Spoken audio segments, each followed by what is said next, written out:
Good Tuesday morning and happy Halloween, everybody. I'm Jared Klein coming to you live from the NBC29 Digital Desk with the Morning Rush. First off this morning in our local headlines, resource officers are back in the hallways of schools in Albemarle County. Police were removed from schools back in 2020. The district said earlier this year it was drafting a document with county police outlining the duties of these SROs. The role goes beyond just providing security, though. It also involves connecting with students.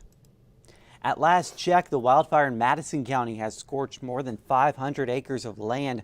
The Department of Forestry said last night it was 40% contained. It broke out last Tuesday near Shenandoah National Park. Quaker Road remains closed for response efforts. We're told no structures are threatened at the moment. Will it be another snowless winter, or are we in store for a big one? Well, either way, Charlottesville Albemarle Airport is ensuring it is ready to respond. It's conducting a 2-day training course before the first flake falls. There's some new staff and equipment this year. The focus is on keeping all the airport's surfaces clear.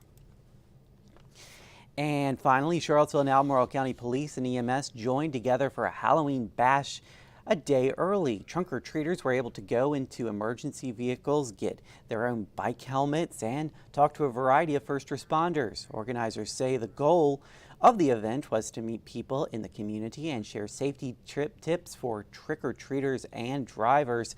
According to the Children's Safety Network, the deadliest day for the year for children pedestrians is Halloween. And with a turnout of more than 1,000 people, organizers say that you can expect this event to be back next year, so something to keep in mind. But yeah, definitely keep an eye out tonight for those trick-or-treaters. Yeah, absolutely. Take it slow. Okay, well, we're on the Halloween theme today. Yes. So have you ever heard of coulrophobia? I have not. Okay, evidently it's the fear of clowns. I've heard of the fear of clowns, not the term though. Yeah, do you have that fear? I don't know. I don't know if I have a fear of them per se, but I definitely don't like clowns. And I don't like mimes either. But anyway, there's a psychology professor in South Wales, University of South Wales, conducting what they believe is the first of its kind study focusing on the origins of clown fear, because a lot of people tend to have this fear for some reason. And they did a survey of 500 people, and some of the things that they found was, the clowns, you never know what they're thinking, so that can kind of be an underlying reason for some people. Make you uneasy. It makes you feel uneasy. Also, they're unpredictable, which it's true. Like they can come up to you and start doing things, and I don't like that, especially the mimes. I find that odd. Exaggerated features like the white face and the nose, red nose, and puffy hair. And then, of course, movies. That has really kind of made them more terrifying, some of those. The exaggerated features probably what I think is driving a lot of this fear. I think so. And the white makeup, I don't like it. I've never had that fear. It is a very terrifying movie, but that's very true. That's the only clown I'd be probably scared of if I saw Pennywise walking down the street. I just get creeped out, I think, for some reason, and it's probably all of those things combined. So, but it's evidently a phobia. Interesting. I've never really thought about where that fear came from, but I know a lot of people are scared of clowns. So. Oh yes, they are. All right. So, I don't know about you, but I love watching scary movies. I do, And if I don't get that feeling, that jump factor in a movie, I'm kind of like bummed.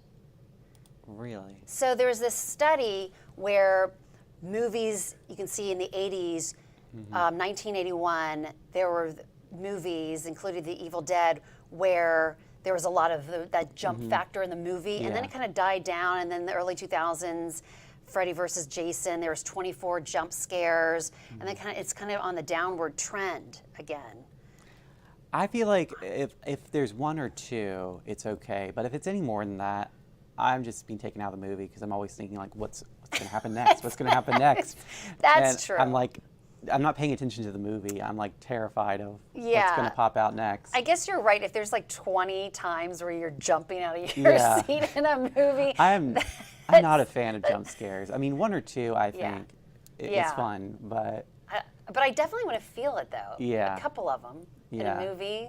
Now, Where I'm like, at you know. home, I don't really get scared by jump scares, but in the theater where it's louder and like the sounds all yeah, and around then you don't know what's behind you. Yeah. that's when it's a lot It's scarier. dark. Yeah, that's true. So anyway, that's kind of interesting about the jump scares and how they're fewer right now in a lot of movies. All right, so a lot of kids getting candy today. What's the healthiest Halloween candy? Well, evidently, peanut M&Ms. And I guess it's because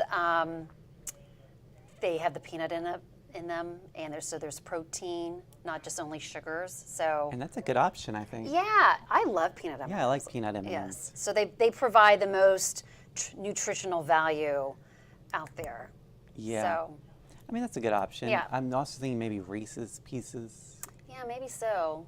Because they've got peanut butter? the peanut butter in Yeah, it. Yeah, they're now I'm just filling. thinking of like peanut butter. But the sunrise number this morning was the candy that came from the idea came from south of the border. Yeah. Hot tamales. Oh yes, I love. I doubt they have much nutritional value. No, I could be probably wrong, not. but Probably not, but you know, everything in moderation, right? everything in moderation. And you know what? You need that night out of the year. You can just ignore all the nutritional advice and Right. don't let Rita know I said that. No, don't tell her. But she would also say though, you know, in moderation. In You can have a moderation, piece or two, yeah, just not the whole bag. Up the whole bag. Yeah. So. All right. All right. Well, Yeah. thank you, Jennifer. You're welcome. So tonight, it's definitely going to be a lot more chilly out there. So make sure you bundle up under those costumes if you're headed out to get candy. And we're staying cooler this week with highs in the 50s, warming up a bit for the weekend, but getting as low as 29 on Wednesday night. So definitely will be a wake-up call on Thursday morning when you head outside and it is very cold out there. A reminder that we are entering November. I hope you guys have a great day out there, a great work day, and we'll see you again on NBC 29 News at noon.